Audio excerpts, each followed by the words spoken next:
জননী বড় আশ।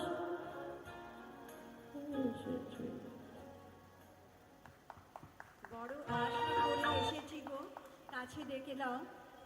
সবাই জানে রবীন্দ্রনাথের এটি একটি ভাঙা গান, আইরিশ গান থেকে উনি এটা বাংলায় উনি বহু গানই করেছিলেন, সকলেই জানেন। এবার রায়নী নাথ ও দুটি গান শুনলাম আমরা, এবার একটা নাচ পরিবেশন করছে রায়নী নাথ। ও দুটো গানকে একসাথে মিশ্রিত করে মোর ভাবনারে আর মনোমোর মেঘের সঙ্গী, এই দুটি গান একসাথে করেও নাচ করবে।